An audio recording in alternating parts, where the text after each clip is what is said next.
Hello guys, welcome back to the channel. Today is actually day 2 of the turkey hatching.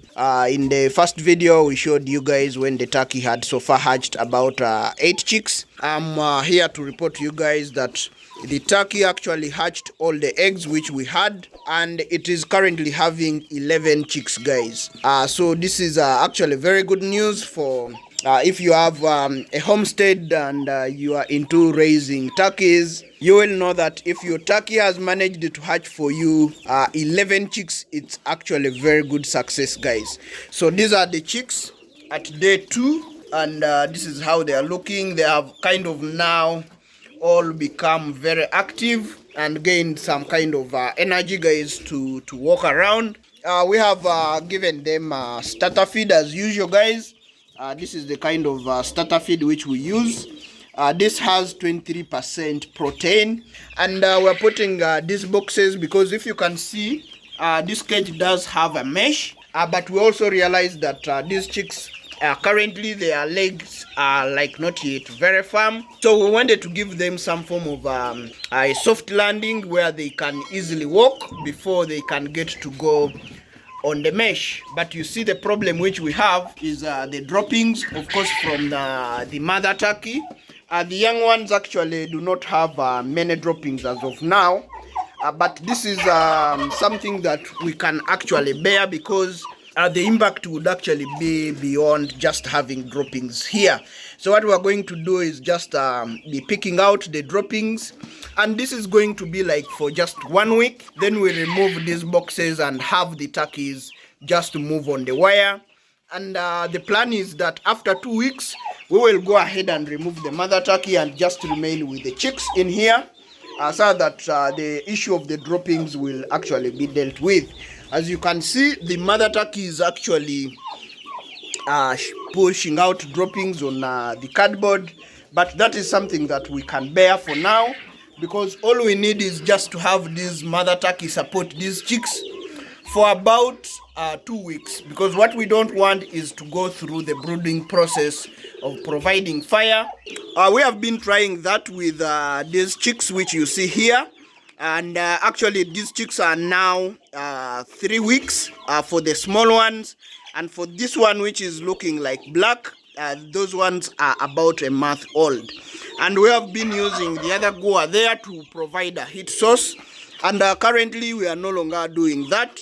But these were just sampling that we did with chicks to see whether we can actually brood chicks. And guys, I can tell you the results have been amazing. So we don't want to do this with the turkeys because they are just a few. They are just 11 chicks. So what we're going to be doing is leaving the mother there, kind of give them heat in the night. And guys, trust me, follow us. We were going to make sure that all these 11 turkey chicks survive. That is our goal here, and we are going to achieve it, guys. We tried it with the first bunch which we had 4 chicks, and we lost 1, unfortunately, but this was at a very later stage, and we know what really happened, and we are going to try and fix it with these new chicks. As you can see, guys, all the chicks kind of look like they will be white, because with some black markings, maybe they are going to look like the mother, because majority of them I see some blackish coming up around the back.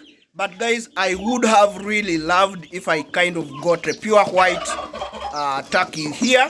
I wish I could get a plain white turkey in here, but it seems majority of them or all of them are going to have those black markings which are on the mother turkey. Of course, we are using this water drinker here, and of course you see that it is small. These young turkeys can't actually drown in the water. That is another key mistake that farmers are making, is that they kind of put open drinkers in their structure, and then you find that the chicks are actually drowning, guys. That is going to be very key for you to be able to survive the chicks. Ensure that the water source which you're putting in there is something where the chicks cannot drown. And of course, make sure that the feed is reachable. You see that when the chick is standing near the feeder, it can easily reach the feed. So guys, this is my rest of the flock, and this is my male turkey, which actually fertilized and gave us to the other 11 chicks that you've seen. This is going to be very important if you need to hatch your own chicks on the farm. You're going to need to get a turkey male. This is how it is going to look. If you've never taken care of turkeys, this is how a male turkey is going to look. And these are the rest of the females which we have here. Actually, this one we are expecting it to start laying very soon. We have been able to prepare laying nest. These are the laying nest which we use banana fibers. Now we do have the 3 turkeys. Those ones are 3 months old. Those are the turkeys that I've been telling you about, guys, that they were hatched for, and we only lost 1. And we have figured out the mistakes that happened, and actually by the time we lost it, it was about 2.5 months. So we know what went wrong. We are going to be fixing it in this video. So guys, ensure that you follow the video, you follow the series until the end, so that you get to know how you can be able to achieve a high survival rate with your turkeys. Our goal is to be able to have hundreds and hundreds of turkeys in just this year, guys. So we're expecting that if these turkeys all keep laying, and now like the other turkey which has hatched, in about 3 months, once the turkeys get to this size, it will be laying again. So you're going to find that your turkey is going to probably lay maybe about 4 times in a year at a very low. So once you have all the 5 turkeys giving you about the same number, you can see how many we will be able to get in just a year. So that is our target for this year. And what do we feed? Of course, we feed grain. This is going to be important. This is a mix of maize, cotton seed cake, sunflower, and soya. That is what we do, put in this feed mixture. We'll be sharing a video on how we add the different ingredients together to make this high quality feed that ensures that we get the maximum of the egg production from our turkeys. I do have Moscow ducks. Then the other pure white, those are Pekin ducks. I previously was keeping the geese in here, but the problem which I had with the geese is that actually, guys, the geese were eating the feathers from these other ducks.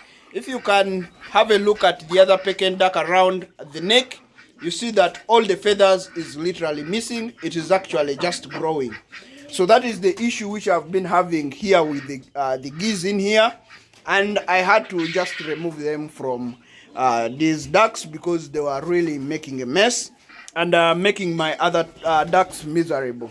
I do have these ones also do lay eggs, but I've come in really very early, and I don't see any eggs here. But these are the laying nests also that we have made for the ducks.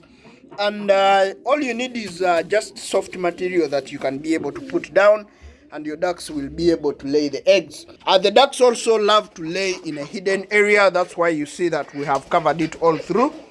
And then we also give them grass to ensure that they get that green matter which they require to lay eggs. Guys, from the ducks we do have pigeons which we have here.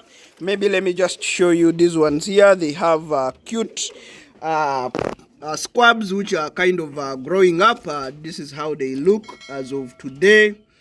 Those are the mother pair that is taking care of them, and we do have a couple of them. This is where we kind of keep them.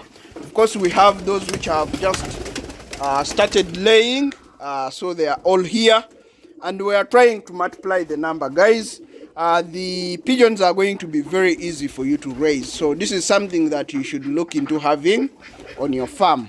If you've watched the video this far, guys, please subscribe to the channel, turn on the notification bell, so that the next time we upload a video, you're notified to come and watch with us.